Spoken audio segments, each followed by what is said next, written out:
Hi hello నమస్తే welcome to signature studios. నేను మీ Anusha. So ఈరోజు మనతో పాటు ఉన్నారు ఆల్ మన ఉమెన్కి సంబంధించిన డౌట్స్, అలాగే కొంతమందికి అనుమానాలు ఉంటాయి అండ్ మిత్స్ కూడా ఉంటాయి కదా, అవన్నీ క్లియర్ చేయడానికి ఈరోజు నేను మీ ముందుకు తీసుకొచ్చేసాను డాక్టర్ బిందు ప్రియ గారిని, కిమ్స్ కడల్స్ నుంచి యూరో గైనకాలజిస్ట్. మరి ఆలస్యం చేయకుండా మాట్లాడేద్దాం. మేడం నమస్తే. నమస్తే. చాలా మందికి ఉన్న డౌట్స్ నేను క్లియర్ చేయాలనుకుంటున్నాను. ఫస్ట్ ఆఫ్ ఆల్ మాకు పీరియడ్స్ రెగ్యులర్‌గా ఉన్నాయి. కాకపోతే అప్పుడప్పుడు పెయిన్స్ వస్తున్నాయి. డిస్మెనోరియా అంటారు. అలాగే పీరియడ్స్ ఇర్రెగ్యులర్‌గా ఉన్నాయి. మాకు పిల్లలు పుడతారా లేదా? మళ్ళీ పీరియడ్స్ రెగ్యులర్‌గా ఉన్నాయి. కొంతమందికి సిస్ట్‌లు ఉంటున్నాయి. పిల్లలు పుడతారా? ఇలాంటి కామన్ క్వెషన్స్ ఉన్నాయన్నమాట. సో మీరేం చెప్తారు మేడం? పీరియడ్స్ ఇర్రెగ్యులర్‌గా ఉన్న వాళ్ళకి పిల్లలు పుట్టే అవకాశాలు ఉన్నాయా? పీరియడ్స్ రెగ్యులర్‌గా వస్తోంది అంటే అది మంచి విషయమే. పీరియడ్స్ ఇర్రెగ్యులర్‌గా వస్తుంది అంటే దానికి రకరకాల కారణాలు ఉండొచ్చు.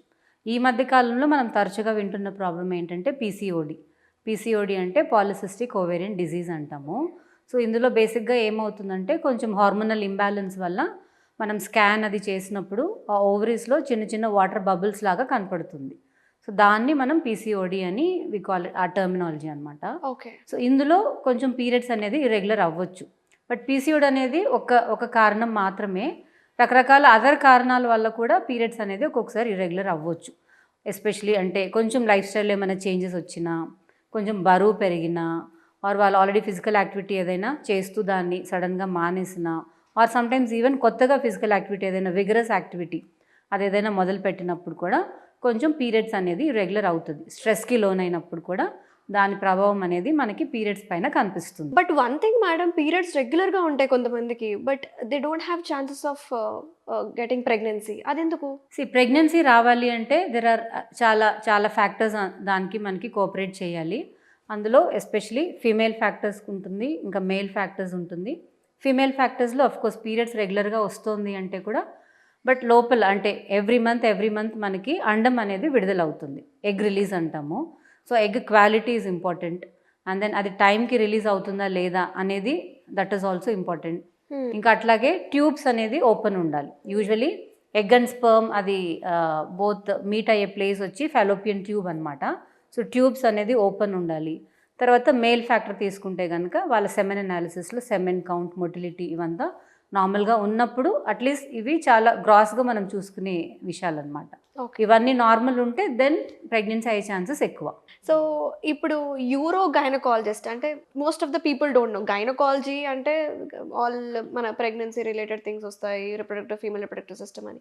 But euro gynaecology what is the specificity? మన స్పెషలైజేషన్‌కి మీరు యూరో గైనకాలజిస్ట్ కాబట్టి చెప్పండి. రైట్. సో యూరో గైనకాలజీ అనేది ఇది మేము గైనకాలజీ తర్వాత స్పెషల్ ట్రైనింగ్ అది చేస్తామన్నమాట. So this is like speciality course లాగా after gynaecology. So I have done my urogynaecology fellowship and that is how I have become a urogynaecologist. So యూరో గైనకాలజీలో మాకు బేసిక్గా ఫోకస్ అంతా కూడా పెల్విక్ ఫ్లోర్ డిజార్డర్స్ పైన ఎక్కువ ఉంటుంది. ఓకే. సో పెల్విక్ ఫ్లోర్ అనేది it's a very strong muscle that is supporting all our pelvic organs. Pelvic organs అంటే మన బ్లాడర్, తర్వాత మన రీప్రొడక్టివ్ సిస్టమ్, తర్వాత మన మోషన్ ప్యాసేజ్, ఇవంతా సపోర్ట్ చేసే సిస్టమ్ని పెల్విక్ ఫ్లోర్ అంటాము. సో దీంట్లో ఏమైనా డిస్టర్బెన్సెస్ అయినప్పుడు దెన్ రకరకాల ప్రాబ్లమ్స్ మనకి కనిపిస్తూ ఉంటుంది. యూజువల్‌గా ఫీమేల్స్‌కే పెల్విక్ ఫ్లోర్ ఎక్కువగా ఉంటుంది comparative to men. Right. So మనకి పెల్విక్ ఫ్లోర్ డిజార్డర్స్‌లో వచ్చే కండిషన్స్ ఏంటి? ఆ డిజార్డర్స్ ఏంటి? ప్రాబ్లమ్స్ ఏంటి? సో అదే ఇప్పుడు పెల్విక్ ఫ్లోర్లో ఏమేమి ఆర్గన్స్ ఉన్నాయో అది మనం అర్థం చేసుకుంటే కనుక దాంట్లో వచ్చే రకాల ప్రాబ్లమ్స్ మనకి తెలుస్తుంది. సో ఒకటి బ్లాడర్ సపోర్ట్ అయి ఉంటుంది, అంటే యూరినరీ సిస్టమ్ బేసిక్లీ. సో ఈ సపోర్ట్ సిస్టమ్ కొంచెం డిస్టర్బ్ అవ్వటం మూలాన యూరిన్ కంట్రోల్లో ఇష్యూస్, దాన్ని ఇన్కాంటినెన్స్ అంటాము. సో ఆ ఇన్కాంటినెన్స్లో కూడా రకరకాల ఇష్యూస్ ఉన్నాయి. అర్జ్ ఇన్కాంటినెన్స్ అని, తర్వాత స్ట్రెస్ ఇన్కాంటినెన్స్ అంటే దగ్గినప్పుడు, తుమ్మినప్పుడు యూరిన్ లీక్ అవ్వడంని స్ట్రెస్ ఇన్కాంటినెన్స్ అంటాము. సో ఇలాంటి ఇష్యూస్ ఒక్కొక్కసారి కాంబినేషన్ రెండు, అంటే అర్జెన్సీతో యూరిన్ లీక్ అవ్వడము ప్లస్ ఇట్లా కాఫ్ చేసినప్పుడు దాంతో యూరిన్ లీక్ అవ్వడం. సో రెండు రకాల ప్రాబ్లమ్స్ ఉండొచ్చు. ఓకే. కొంతమందికి రిపీటెడ్గా యూరిన్ ఇన్ఫెక్షన్స్ అవుతూ ఉంటుంది. సో అలాంటి ప్రాబ్లమ్స్.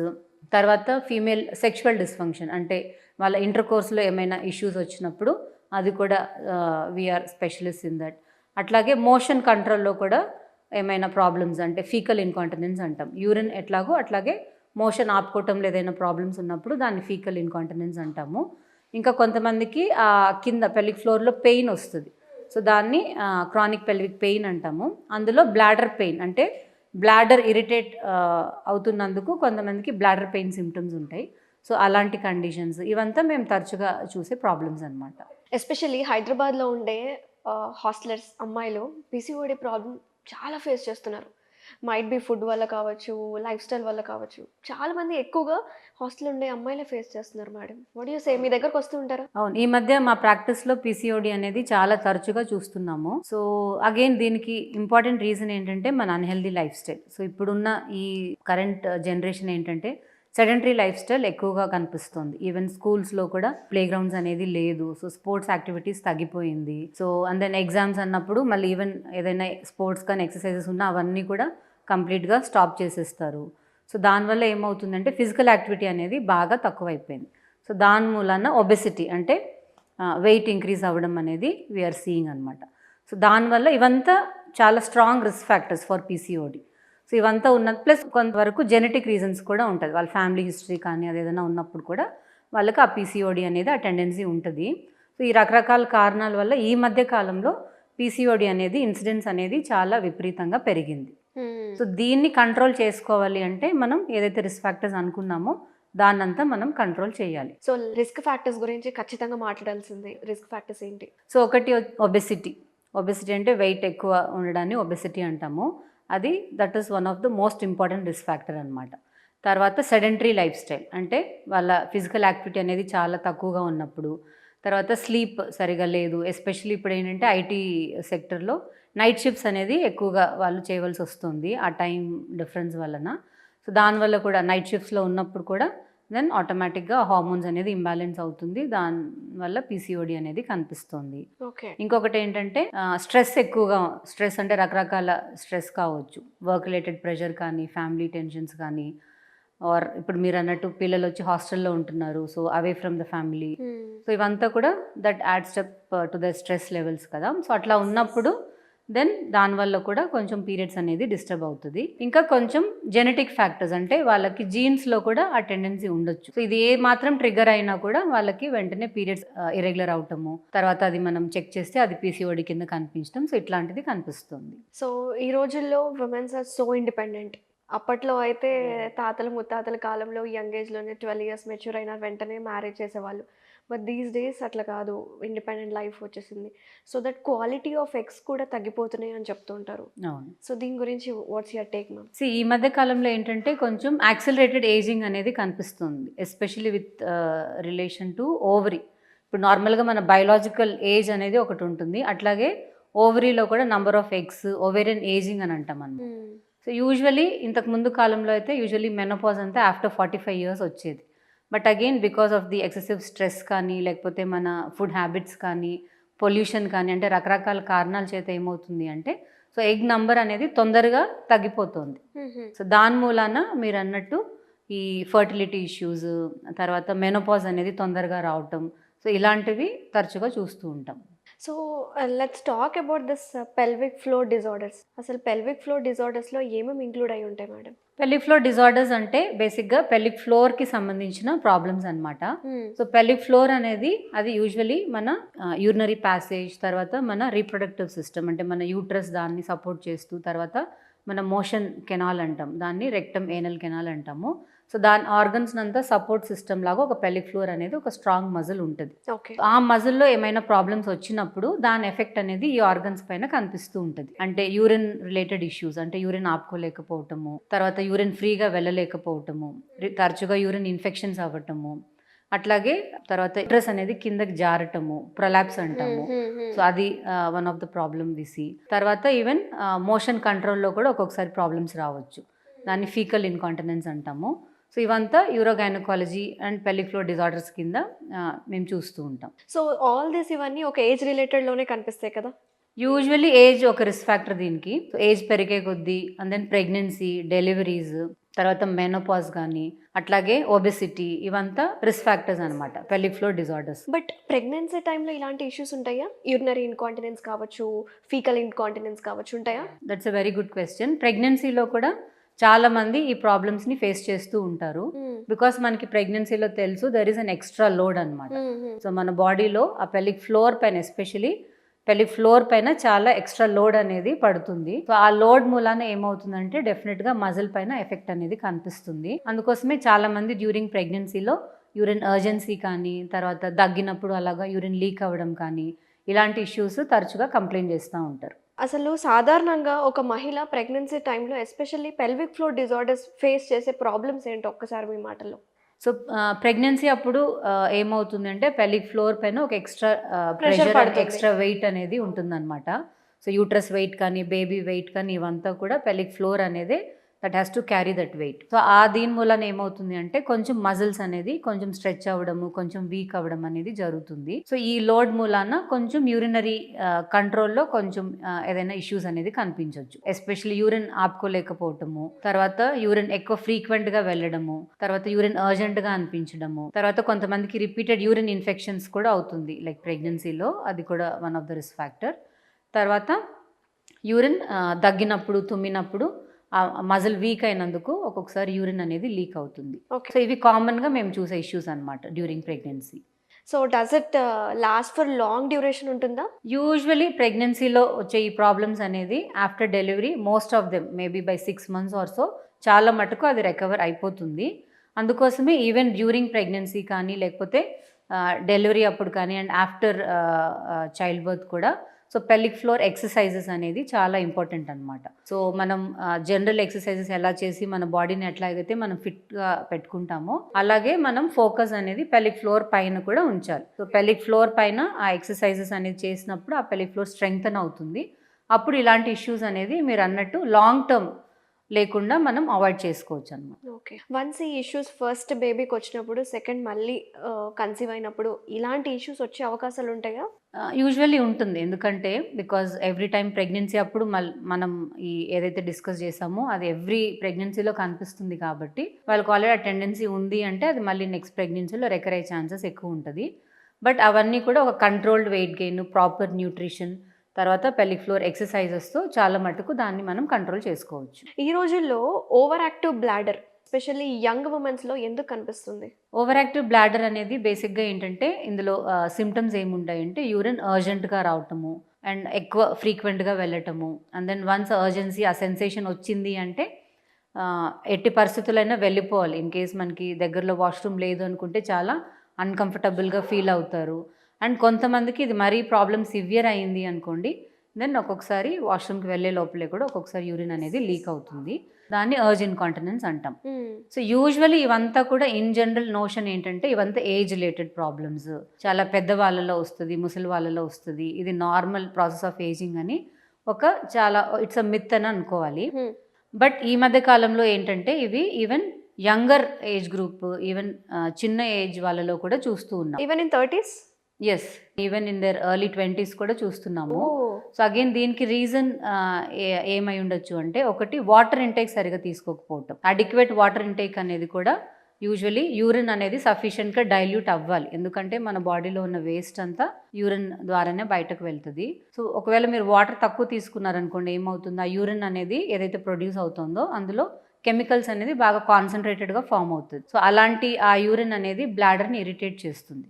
సో దానివల్ల అర్జెన్సీ అనేది కొంతమందికి కనిపించవచ్చు. ఇంకా చాలా టీ కాఫీ ఎక్కువ అలవాటు ఉన్న వాళ్ళకి, తర్వాత కార్బనేటెడ్ డ్రింక్స్, కూల్ డ్రింక్స్, ఇట్లాంటి కెఫినేటెడ్ డ్రింక్స్ ఇవన్నీ కూడా కొంచెం బ్లాడర్ని ఇరిటేట్ చేస్తుంది. సో ఇదేదైనా ఎక్కువ అలవాటు ఉన్నప్పుడు స్మోకింగ్, ఎస్పెషల్లీ ఇప్పుడు కరెంట్ జనరేషన్ ఆ వెస్టర్న్ ఇన్ఫ్లుయెన్స్తో స్మోకింగ్ ఇవన్నీ కూడా అలవాటు చేసుకుంటున్నారు. స్మోకింగ్ కూడా one of the risk factor for urine urgency and incontinence problems. Oh my God.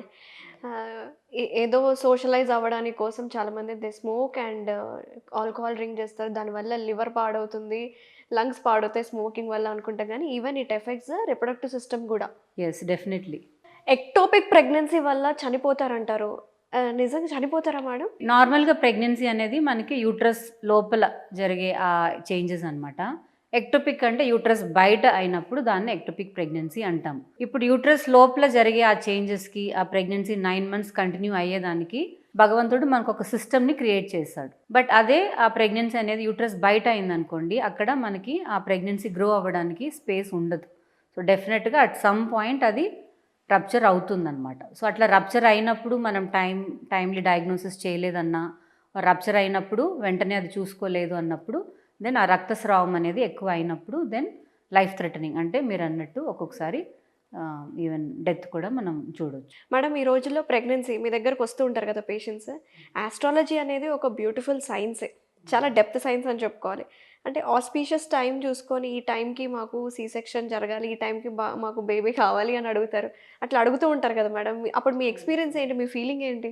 అది టర్మ్ ప్రెగ్నెన్సీ అన్నప్పుడు ఓకే, మేము కూడా okay, we are happy to oblige. అంటే టర్మ్ అంటే ఏంటంటే మేము వీక్స్ ప్రకారం క్యాలిక్యులేట్ చేస్తాము.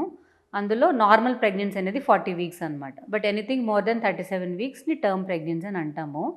సో ఈ ఆస్పిషియస్ టైమ్ ఆర్ అది జాతకాలు అది చూసుకుని ఇన్ కేస్ ఒకవేళ ప్రీ టర్మ్ అంటే 37 వీక్స్ కంటే ముందే డెలివరీ కావాలి అన్నప్పుడు మాత్రం even we are not happy. Because preterm అన్నప్పుడు దాని రిస్క్ ఫ్యాక్టర్స్ దానికి ఉంటాయి. అండ్ దెన్ బేబీని మళ్ళీ ఎన్ఐసీయూలో ఉంచవలసి రావచ్చు. సో బేబీకి కూడా కొంచెం ప్రాబ్లమ్స్ అవ్వచ్చు అనమాట. సో అందుకోసం ప్రీ టర్మ్ డెలివరీని మ్యాక్సిమం అవాయిడ్ చేయడానికి ట్రై చేస్తాము. అండ్ దెన్ టర్మ్ ప్రెగ్నెన్సీ అయితే ఓకే, మంచి టైము డేట్ చూసుకుంటారంటే that is fine. Okay. What you prefer madam? C సెక్షనా లేకపోతే నార్మల్ డెలివరీయా? నార్మల్ అని పేరులోనే ఉంది. ఎప్పుడైనా normal delivery is like always preferable. So conditions అన్నీ ఫేవరబుల్ ఉంది, మదర్ అండ్ బేబీ సేఫ్గా ఉంటారు అనుకుంటే డెఫినెట్గా నార్మల్కే ఎవరైనా ట్రై చేస్తారు. బట్ ఏదైనా రిస్క్ ఫ్యాక్టర్స్ ఉంది ఆర్ అనుకున్న విధంగా ప్రోగ్రెస్ అవ్వటం లేదు, బేబీ వెయిట్ ఎక్కువగా ఉంది ఆర్ మదర్కి ఏదైనా రిస్క్ ఫ్యాక్టర్స్ ఉన్నప్పుడు దెన్ మేబీ సిజేరియన్కి కూడా వెళ్ళవలసి వస్తుంది. బట్ ఈ మధ్య కాలంలో ఏంటంటే సిజేరియన్ అందరూ అంటే ఒక మనీ మోటివ్తో సిజేరియన్స్ చేస్తున్నారు అని ఒక చాలా మందికి ఒక స్ట్రాంగ్ థాట్ ఉండిపోయింది. బట్ డెఫినెట్లీ అట్లా అయితే ఏమీ కాదు. చాలా మంది మదర్స్ అదే భయపడతారు. వీళ్ళు కావాలనే సి సెక్షన్ అని ఫోర్స్ చేస్తున్నారు. సర్జరీ బేబీ డేంజర్ జోన్లో ఉంది, తొందరగా సర్జరీ చేయాలి అని చెప్తారు డాక్టర్స్ అని అంటూ ఉంటారు. So but I don't agree with that. Usually A doctor అయినా కూడా మదర్ అండ్ బేబీ ఇద్దరు సేఫ్టీ కోసమే చూస్తారు. సో ఇన్ కేస్ నార్మల్ డెలివరీకి సిచ్యువేషన్ ఫేవరబుల్గా ఉంది అంటే మ్యాక్సిమం నార్మల్ డెలివరీకే ట్రై చేస్తాము. మనకి ఎప్పుడైతే ఇట్ ఇస్ లైక్ సిచ్యువేషన్ అంటే అవుట్ ఆఫ్ కంట్రోల్ ఏదైనా ప్రాబ్లమ్స్ వస్తుంది అన్నప్పుడు అంటే నార్మల్ డెలివరీకి కూడా కొన్ని సర్టన్ అవర్స్ మనం చూడొచ్చు. సో ఆ టైం లిమిట్ దాటుతోంది అండ్ దెన్ లైక్ ఇంకేదైనా వేరే ప్రాబ్లమ్స్ ఉన్నాయి, బేబీ హార్ట్ బీట్లో ఏమైనా చేంజెస్ వస్తుంది, అట్లా ఉన్నప్పుడు దెన్ మేబీ సిజేరియన్ గురించి ఆలోచించాలి. Okay. And mail mail child గురించి అసలు మాట్లాడుకుంటే మగ పిల్లోడే పుట్టాలి అని ఎన్నో పూజలు చేస్తారు కొంతమంది. కొంతమంది అలా కాకుండా ఎవరైనా పర్వాలేదు అనుకుంటారు. బట్ ఈ మెయిల్ చైల్డ్ ఫ్యాక్టర్ అనేది మీ వరకు ఎలా ఉంటుంది మేడం? ఏమన్నా కొట్లాటలు, గొడవలు, అబ్బాయి పుట్టాడని చెప్పేసి మీతో ఫైటింగ్స్ అట్లాంటివి ఏమైనా జరుగుతూ ఉంటాయా? ఫైటింగ్స్ అనేది డాక్టర్ వరకు రాకపోవచ్చు, బట్ డెఫినెట్గా ఒక్కొక్కసారి ఆ డిసప్పాయింట్మెంట్ అనేది మనకి హ్యావ్ యూ ఎక్స్‌పీరియన్స్డ్? ఎస్, ఆ డిసప్పాయింట్మెంట్ అనేది ఒక్కొక్కసారి ఆబ్వియస్గా ఒక్కొక్కసారి లైక్ ఆ ఫ్యామిలీలో మనకు కనిపిస్తూ ఉంటుంది. Especially with regard to second child. ఇప్పుడు ఫస్ట్ బేబీ అమ్మాయి అయినప్పుడు సెకండ్ బేబీ ఆబ్వియస్లీ వాళ్ళు మేల్ చైల్డ్ కావాలని అనుకుంటారు. అప్పుడు సెకండ్ బేబీ కూడా గర్ల్ పుట్టినప్పుడు దెన్ ఆబ్వియస్లీ కొంతమందికి ఆ డిస్సాటిస్ఫాక్షన్ అనేది ఒక్కొక్కసారి ఫేస్లో కనిపిస్తూ ఉంటుంది. So unfortunately that is still the situation. Okay. Pregnancy టైంలో చాలామంది మదర్స్ బాగా ఫీడ్ చేస్తూ ఉంటారు. ఇది కాదు, అది తినాలి, ఎక్కువగా జ్యూసెస్ తీసుకోవాలి అని ఇంకా వాళ్ళని బాగా ఫీడ్ చేస్తూ ఉంటారు. అసలు is it the right way? ప్రెగ్నెన్సీలో కొంచెం ఎక్స్ట్రా క్యాలరీస్ అనేది అవసరం. సో లైక్ ప్రెగ్నెన్సీ కూడా మనం first trimester, second trimester, third trimester అని డివైడ్ చేస్తాం 3 మంత్స్ని. సో ఫస్ట్ ట్రైమిస్టర్లో యూజువలీ ఎక్స్ట్రా న్యూట్రిషనల్ రిక్వైర్మెంట్స్ అంత ఎక్కువగా ఉండదు. సో ఫస్ట్ 3 మంత్స్ అంత ఫోర్స్ చేయాల్సిన అవసరం లేదు. బట్ సెకండ్ అండ్ థర్డ్ ట్రైమిస్టర్లో ఏంటంటే మదర్ తీసుకునే ఫుడ్, మదర్ తీసుకునే ఆ న్యూట్రిషన్ని బట్టే లోపల బేబీ అనేది గ్రో అవుతుంది. సో ఈ లాస్ట్ 6 మంత్స్లో డెఫినెట్గా ఫుడ్కి మనం ఇంపార్టెన్స్ ఇవ్వాలి. సో అండ్ ఫుడ్ అన్నప్పుడు it is not only about the quantity but quality అనేది it is more important. So ఎక్కువ ఫీడ్ చేయాలని రైస్ ఫీడ్ చేస్తే దానివల్ల ఏమి ఉపయోగం అయితే ఏమి ఉండదు. ప్రోటీన్స్ అనేది ఎక్కువ ఇంటేక్ అయ్యేటట్టు చూసుకోవాలి. సో ప్రోటీన్ ఇంటేక్ ఉంటేనే దెన్ అది లోపల బేబీ గ్రోత్కి హెల్ప్ అవుతుంది. ఓకే. ఈ టైంలో ఎక్కువగా ఫ్రూట్స్ అండ్ సలాడ్స్ మీద చాలామంది డిపెండ్ అవుతూ ఉంటారు. అవే ఎక్కువగా ఫైబర్ మంచిది, ఫ్రూట్స్ బేబీ హెల్తీగా ఉండాలి, కలర్గా పుట్టాలి అని చెప్పి అంటూ ఉంటారు. సో దీని గురించి మీరేమంటారు? Fruit intake and then vegetables, fibre intake అనేది కూడా చాలా అవసరమే. And focusing more on fibre. Fibre intake కూడా అవసరమే, బట్ ఎంటైర్లీ లైక్ 70-80% డైట్ అంతా మొత్తం ఫైబరే ఉండాలని అయితే లేదు. సో ఒక 20-30% ఫైబర్ ఇంటేక్ ఉండేటట్టు చూసుకోవాలి. ఒక 50-60% ప్రోటీన్ ఇంటేక్ ఉండాలి. సో అన్నీ కూడా మనం సమపాల్యంలో ఉండేటట్టు చూసుకోవాలి. ఓకే. సో ప్రెగ్నెన్సీలో కూడా ఈ యాక్నే ఇష్యూస్ కొంతమంది ఫేస్ చేస్తూ ఉంటారు కదా మేడం, అది డ్యూ టు హార్మోనలా ఎందుకంటారు? హార్మోన్ చేంజెస్ వల్ల కొంతమందికి ప్రెగ్నెన్సీలో రకరకాల స్కిన్ చేంజెస్ వస్తుంది. అందులో యాక్నీ ఒక రకమైన అదే మొటిమలు అనేది ఒక రకమైన ప్రాబ్లము. కొంతమందికి పిగ్మెంటేషన్, నల్లగా పిగ్మెంటేషన్ కనిపిస్తూ ఉంటుంది. ఇవంతా యూజువల్లీ ప్రెగ్నెన్సీలో వచ్చే చేంజెస్ అనమాట. చాలా మటుకు ఇది ఆఫ్టర్ డెలివరీ రిజాల్వ్ అవుతుంది. సో యంగ్ ఫీమేల్స్లో కూడా యాక్నే ఇష్యూస్ ఎక్కువగా ఉంటాయి. సో వాళ్ళకి రెగ్యులర్ పీరియడ్స్ ఉన్నా సరే యాక్నే వస్తుందన్నమాట. వై ఎందుకంటారు మేడం? అగైన్ ఇది depends on their water intake ఎలా ఉంది, తర్వాత వాళ్ళంటే ఏమన్నా కెమికల్స్ కానీ పొల్యూషన్ కానీ, అండ్ దెన్ వాళ్ళ హైజీన్ అది ఎట్లా ఉంది, and then hormonal issues. So ఒక్కొక్కసారి అంటే పీరియడ్స్ రెగ్యులర్గా ఉన్నా కూడా వాళ్ళకి ఒక్కొక్కసారి పీసీఓడి అనేది ఆ చేంజెస్ అనేది ఉండొచ్చు. అట్లా ఉన్నప్పుడు ఏమవుతుందంటే బాడీలో మేల్ హార్మోన్స్ అనేది దాని మోతాదు అనేది ఎక్కువైనప్పుడు ఇలాంటి స్కిన్ ప్రాబ్లమ్స్ కనిపిస్తూ ఉంటాయి. ఓకే. సో డిస్మెనోరియా, ఈ మెన్స్ట్రల్ పెయిన్ అనేది ఇబ్బంది పెడుతూ ఉంటుంది మేడం. ఆ టైంలో ఒక పెయిన్ కిల్లర్ వేసేసుకుంటే కానీ వాళ్ళకి శాంతించదు, ఉపశమనం అనేది ఉండదన్నమాట. సో పెయిన్ కిల్లర్స్ కాకుండా, పెయిన్ కిల్లర్స్ యూస్ చేయకూడదు, సైడ్ ఎఫెక్ట్స్ అంటారు. మరి ఏం చేయాలి ఆ టైంలో, ఆ సిచ్యువేషన్లో?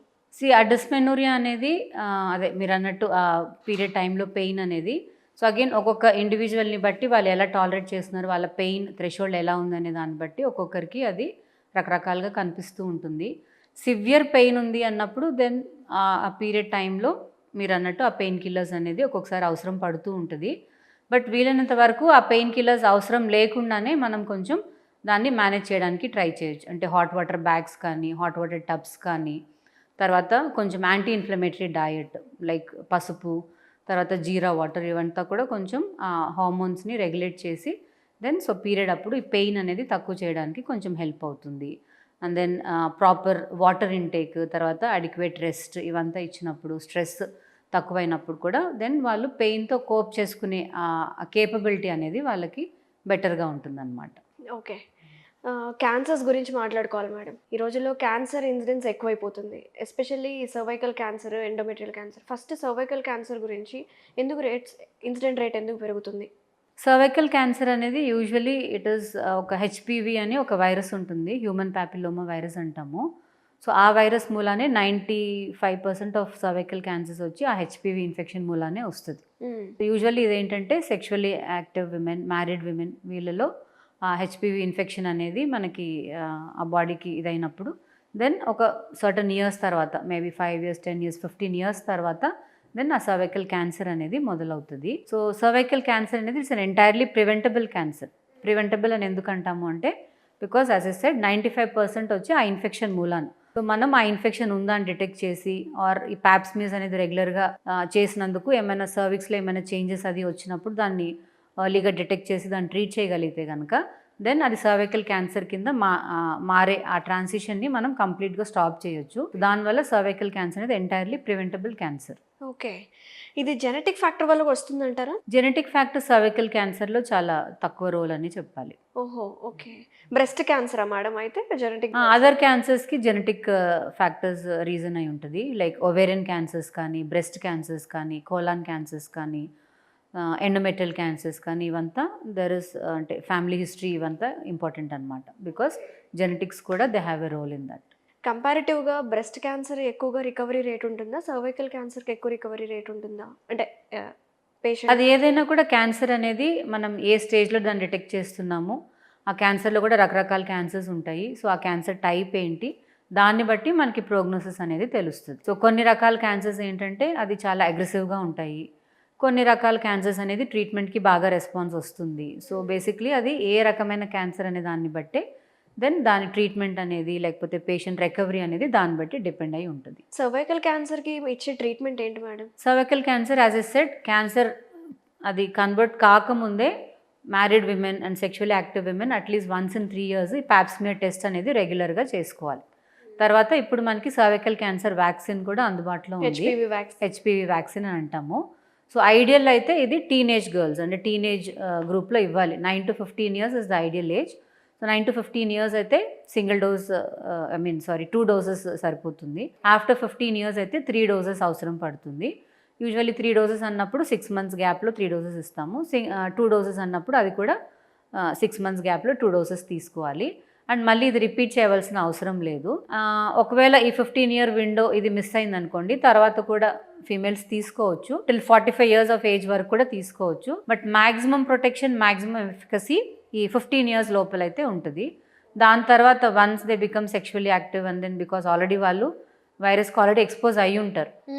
సో అప్పుడు వ్యాక్సిన్ తీసుకున్న మేబీ దాని ప్రొటెక్షన్, ఎఫికసీ అనేది కొంచెం తగ్గుతుంది కానీ but still 45 years of age వరకు కూడా మహిళలు దీన్ని తీసుకోవచ్చు. సో ప్రివెన్షన్గా అయితే మనకి హెచ్పివి వ్యాక్సినేషన్ ఉంది, cervical. So treatment, one cervical cancer వచ్చింది, so what is the treatment? Cervical cancer అదే డిపెండ్స్ అనమాట, ఏ స్టేజ్ని బట్టి ఉంది అని. ఓకే. ఎర్లీ స్టేజెస్ అయితే దెన్ సర్జికల్ అంటే రిమూవ్ చేసి దాన్ని మనం క్యూర్ చేసుకోవచ్చు. But usually cervical cancer radiotherapy అంటే లోకల్ లాంగ్వేజ్లో చూస్తే కనుక కరెంట్ ట్రీట్మెంట్ అని అంటారు. కీమోథెరపీ, రేడియేషన్ అనమాట. సో ఆ రేడియోథెరపీకి సర్వైకల్ క్యాన్సర్ అనేది బాగా రెస్పాన్స్ వస్తుంది.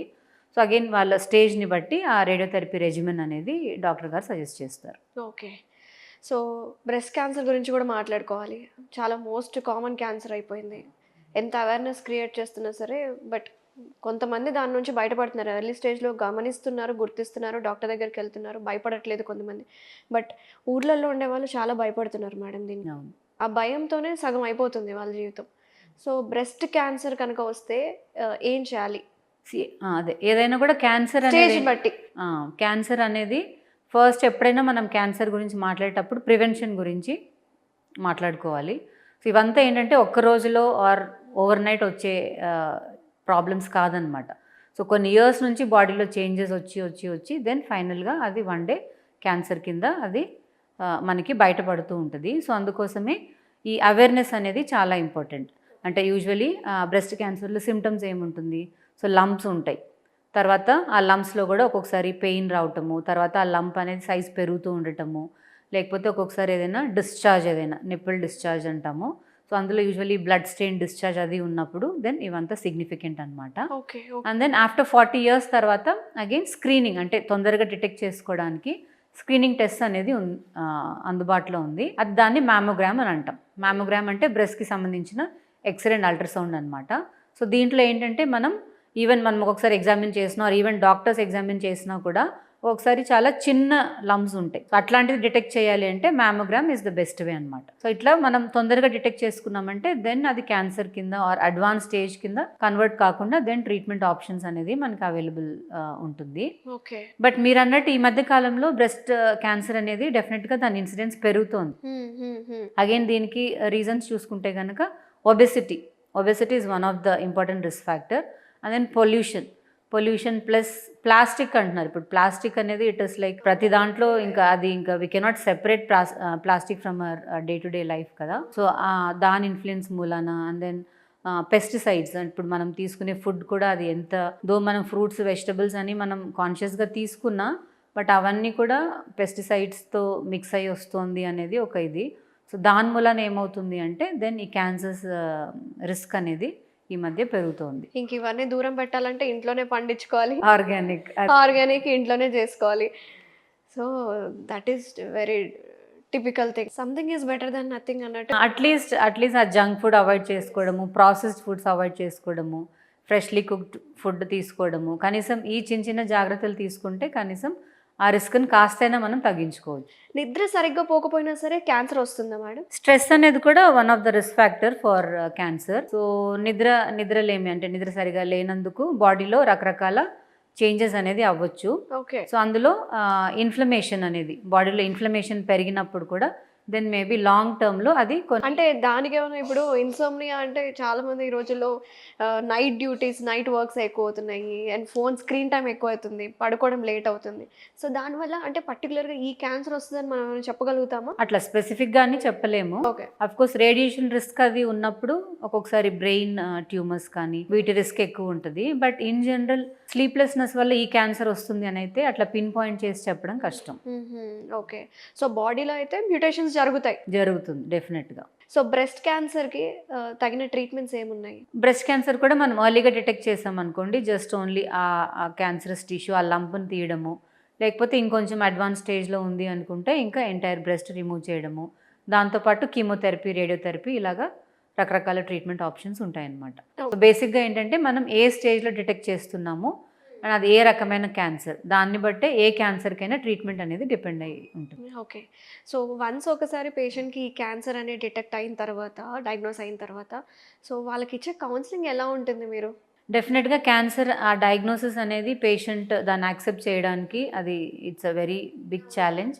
అండ్ దెన్ చాలా వాళ్ళు సైకలాజికల్గా కూడా బాగా డిస్టర్బ్ అవుతారు. సో వాళ్ళకు ఒక్కసారిగా చెప్పడం కన్నా కూడా సో మేము కొంచెం టైం తీసుకుని సో ఇది situation because at some point వాళ్ళు దాన్ని అండర్స్టాండ్ చేసుకోవాలి what they are dealing with. ఆ డయాగ్నోసిస్ ఏముంది అనేది డెఫినెట్గా పేషెంట్కి అయితే అది at least at some point of time వాళ్ళైతే దానికి బికాజ్ వాళ్ళ ట్రీట్మెంట్కి రావాలన్నా అసలు వాళ్ళకి ఏముంది అనేది ఫస్ట్ వాళ్ళు అర్థం చేసుకోవాలి కాబట్టి సో అదొక బిగ్ షాక్. డెఫినెట్గా వాళ్ళకి అది one of the biggest shock of their life.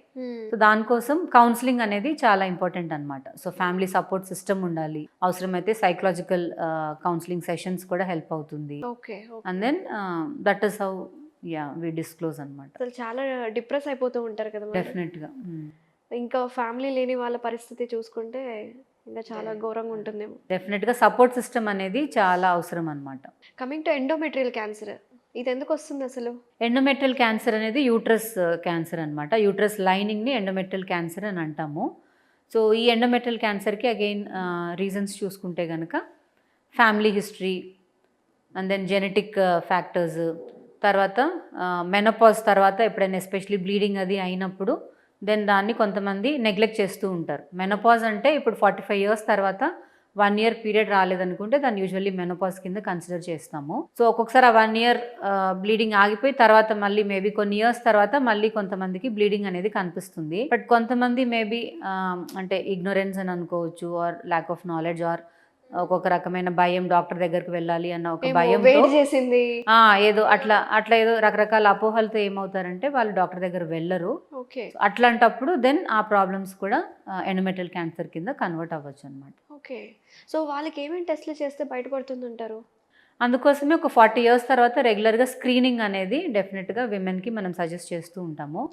Annual screening అంటే ఇయర్లీ వన్స్ కనీసం మనకి ప్రాబ్లం ఉన్నా లేకపోయినా డాక్టర్ దగ్గరికి వెళ్ళడము, ప్యాప్స్మియర్స్ రెగ్యులర్గా చేసుకోవడము, మ్యామోగ్రామ్స్ చేయించుకోవడము, చెక్ చేసుకోవడము. సో అందుకని ఏదైనా పీరియడ్లో ఏదైనా ప్రాబ్లమ్స్ ఉన్నా, అప్పుడు ఏదైనా డిస్టర్బెన్సెస్ ఏదైనా ఉంది అంటే వెంటనే గైనకాలజిస్ట్ దగ్గర వెళ్ళి చూపించుకున్నందుకు దెన్ ఈ ప్రాబ్లమ్స్ అనేది మనకు తొందరగా బయటపడుతుంది. దెన్ అప్పుడు మనకు ట్రీట్మెంట్ ఆప్షన్స్ అనేది బెటర్గా ఉంటుంది. సో ఒక ఫీమేల్ ఖచ్చితంగా ఒక 40 years క్రాస్ అవుతున్నారంటే ద స్క్రీనింగ్ టెస్ట్ ఒకటి గుర్తుపెట్టుకోవాల్సింది ప్యాప్స్మియర్. ఇలాంటి ప్యాప్స్మియర్ కాకుండా ఇంకే అడిషనల్ టెస్ట్లు ఏమేమి ఉన్నాయంటారు? ప్యాప్స్మియర్ అనేది 40 years కాదు, ఈవెన్ ఇంకా ముందు నుంచే మనం మొదలు పెట్టాలి. మ్యారేజ్ అయ్యాక ఆఫ్టర్ 3 years నుంచి ఈ ప్యాప్స్మియర్ టెస్ట్ అనేది రెగ్యులర్గా 3 years వన్స్ వాళ్ళు చేయించుకోవాలి till the age of 65 years current recommendation. Okay. But 40 years తర్వాత అడిషనల్గా ఇంకా బ్రెస్ట్ స్క్రీనింగ్ కూడా మనం మొదలు పెట్టాలి. అదే ఫ్యామిలీ హిస్టరీలో ఏమైనా బ్రెస్ట్ క్యాన్సర్స్ అది ఉందనుకోండి, ఈవెన్ ఇంకా ఎర్లీగా కూడా మనం ఈ బ్రెస్ట్ స్క్రీనింగ్, బ్రెస్ట్ చెకప్స్ అనేది మొదలు పెడతాము. అట్లాగే జనరల్ చెకప్స్ అంటే లైక్ బ్లడ్లో షుగర్స్ ఏమన్నా ఉందా, తర్వాత ఏమన్నా బ్లడ్ ప్రెషర్ ఏమన్నా హై బ్లడ్ ప్రెషర్ చేంజెస్ ఏమన్నా ఉందా, దెన్ హార్ట్ రిలేటెడ్ ప్రాబ్లమ్స్ ఏమన్నా వస్తుందా, ఇలాంటి స్క్రీనింగ్ టెస్ట్ అంతా ఇయర్లీ వన్స్ అనేది ఆఫ్టర్ 40 years ఇవంతా రికమెండెడ్ అనమాట. Okay. So Pap smear for cervical cancer. Endometrial క్యాన్సర్కి కూడా ఇది ఎండోమెట్రియల్ క్యాన్సర్ అనేది ఇట్ ఈస్ ఓన్లీ అంటే మనకి ఏదైనా పీరియడ్లో డిస్టర్బెన్సెస్ ఉంది అట్లా అన్నప్పుడు స్కానింగ్ అది చేస్తే దెన్ ఆ రిలేటెడ్ ప్రాబ్లమ్స్ మనకు తెలుస్తూ ఉంటుంది. Okay. So coming to the life style madam. So as I told cancer అంటే భయపడిపోతారు, సైకలాజికల్గా డిస్టర్బ్ అయిపోతారు, ఏమి తినలేరు. సో వీళ్ళ లైఫ్ స్టైల్ని ఎలా కరెక్ట్ చేయాలి? మరి ఏం తినలేరు కదా. క్యాన్సర్ వచ్చిన తర్వాత ట్రీట్మెంట్ అనేది అది entirely it's a different scenario. ఈ లైఫ్ స్టైల్ మోడిఫికేషన్స్ అనేది ఏంటంటే ఇవంతా ప్రివెంటివ్ స్టెప్స్ కింద. క్యాన్సర్ వరకు వెళ్ళకూడదు అంటే మనం ఏమేమి జాగ్రత్తలు తీసుకోవాలనేది that depends on your healthy life. But once cancer వచ్చిన తర్వాత ద ట్రీట్మెంట్ అనేది అది కంప్లీట్లీ డిఫరెంట్ ఉంటుంది. బికాస్ ఒక్కొక్కసారి వాళ్ళకి కీమోథెరపీ ఉంటుంది, and then surgery, radiotherapy. So దాన్ని బట్టి వాళ్ళకి డైటరీ మాడిఫికేషన్స్ చేయాలి. ఒక్కొక్కసారి వాళ్ళు ఫుడ్ తీసుకోలేకపోతారు. సో బాడీలో రకరకాల చేంజెస్ ఉంటుంది, స్లీప్లెస్నెస్ ఉంటుంది, దెన్ మీరు అన్నట్టు యాంగ్జైటీ, డిప్రెషన్ ఇవన్నీ కూడా ఉంటుంది. కాబట్టి దాన్ని కూడా మనం అడ్రస్ చేస్తూ, సో ట్రీట్మెంట్ అనేది ఇట్ ఈస్ ఓన్లీ ఈ మెడిసిన్ తీసుకోవడం, ఈ సర్జరీ చేయడం అలా ఉండదన్నమాట. So we have to consider so many factors for the ultimate result. So last but not the least, అసలు యాజ్ ఏ యూరోగైనకాలజిస్ట్గా మా ప్రేక్షకులకి మీరు ఏం చెప్పాలనుకుంటున్నారు, ఎస్పెషల్లీ ఫర్ విమెన్స్కి? ఒకటి, maintaining healthy life style is very very important. Healthy life style అంటే మనం ఏం తింటున్నాము, మన స్లీప్ ఎలా ఉంది, స్లీప్ ప్యాటర్న్ ఎలా ఉంది, ఫిజికల్ యాక్టివిటీ అనేది ఉందా లేదా, and then preferably home cooked food తీసుకోవడము, అవుట్ సైడ్ ఫుడ్ వీళ్ళంత వరకు అవాయిడ్ చేసుకోవటము, తర్వాత ప్రాసెస్డ్ ఫుడ్స్ అవాయిడ్ చేసుకోవటము, extra sugar, extra salt intake తక్కువ చేసుకోవడము. సో ఇట్లాగా బ్యాలెన్స్ డైట్ అనేది తీసుకోవాలన్నమాట. So that is one important ఇదన్నమాట. తర్వాత ఒబెసిటీ అంటే వెయిట్ మేనేజ్మెంట్. సో ఒబెసిటీ రాకుండా, సో ఇవంతా హెల్దీ లైఫ్ స్టైల్ ఉంటే ఆటోమేటిక్గా ఒబెసిటీని కూడా మనం కంట్రోల్ చేసుకోగలము. అండ్ దెన్ కాన్స్టిపేషన్ ఇలాంటి ప్రాబ్లమ్స్ కూడా పెల్విక్ ఫ్లోర్ డిజార్డర్స్కి ఒక రిస్క్ ఫ్యాక్టర్ అనమాట. సో కాన్స్టిపేషన్ అంటే అగైన్ ప్రాపర్ వాటర్ ఇంటేక్, తర్వాత డైటరీ ఫైబర్ ప్రాపర్గా తీసుకుంటే దెన్ ఈ కాన్స్టిపేషన్ అనేది ప్రాబ్లమ్స్ అనేది తక్కువ ఉంటుంది. అండ్ దెన్ మనం జనరల్ ఎక్సర్సైజెస్, జిమ్కి ఎలాగైతే వెళ్ళి మనం జనరల్ హెల్త్ ఎట్లాగైతే మెయింటైన్ చేసుకుంటామో అలాగే we need to focus on hour pelvic floor muscles అనమాట. పెల్విక్ ఫ్లోర్ మజిల్ ఆ ఎక్సర్సైజెస్ అనేది కూడా మనం చిన్న ఏజ్ నుంచి మన గర్ల్స్కి మనం ఎడ్యుకేట్ చేస్తే దెన్ అట్లీస్ట్ ఈ రకాల ప్రాబ్లమ్స్ అనేది ముందుకి వాళ్ళకి ఎక్కువ కాకుండా ఉంటుంది. Thank you so much madam, great information. నిజంగా this is very useful information చాలామందికి. ఎందుకంటే ప్యాప్ స్మియర్ చేయించుకోవాలి, ఎప్పుడు చేయించుకోవాలో తెలీదు, ఏ ఏజ్లో క్యాన్సర్స్ వస్తాయి, ట్రీట్మెంట్ ఏంటి, లైఫ్ స్టైల్ ఎలా మార్చుకోవాలనేది యూస్ఫుల్ ఇన్ఫర్మేషన్ ఇచ్చారు. Thank you so much for coming. నమస్తే.